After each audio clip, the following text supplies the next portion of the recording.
I call Phil Twyford. Thank you, Mr Chairman.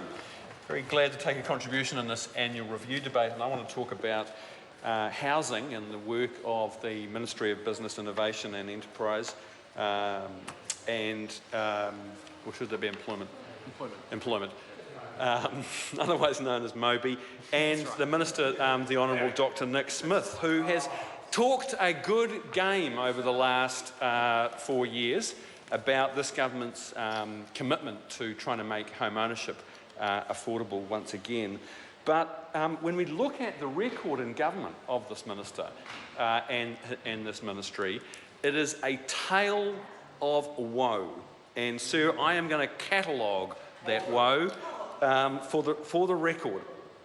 I think it's clear to everybody that New Zealand is in the grip of a housing crisis, and the latest Stats New Zealand numbers show that under this national government, home ownership has dropped from 66% to 63%. That's a very significant drop in the last 7 years. In the last 12 months, according to recent data released by one of the international banks, New Zealand had the highest rate of house price inflation of 23 countries in the Western world. The worst record in skyrocketing house prices and unaffordable home ownership in the Western world. Young Kiwis are locked out of the dream of home ownership. We have unprecedented numbers of families all over the country, but probably most acutely in Auckland, living in cars and garages.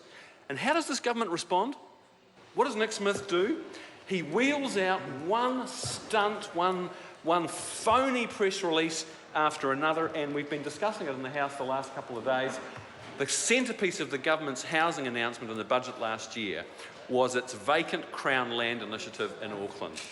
And the Prime Minister and Nick Smith promised 500 hectares of new land freed up from Crown ownership to be developed to provide housing in Auckland.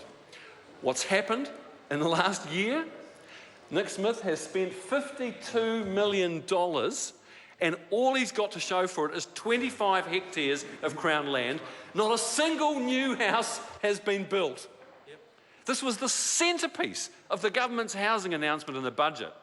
And the nation's been subjected to this classic Nick Smith fiasco as he denied point blank that cemeteries, power substations and schools were included in the list of land sites that he used to make that 500 hectare promise.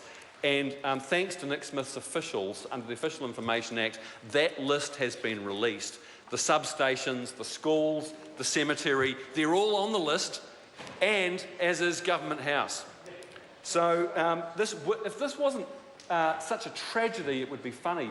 But Aucklanders desperately need real houses that they can live in. And the Crown land fiasco is just one of them. The special housing areas in Auckland, which is supposed to be the government's centrepiece policy to tackle the supply shortage of houses in Auckland, in 3 years has resulted in only the construction of about 700 houses, according to Nick Smith. 700 houses. Under this national government, we've seen a shortfall of between 30 and 40,000 houses built up over the last 4 years. They're only building about 9,000 houses a year in Auckland, but the city needs 14,000 just to keep up with population growth. Record net migration in Auckland means that in the last 12 months, an additional 31,000 people have settled in our country's biggest city.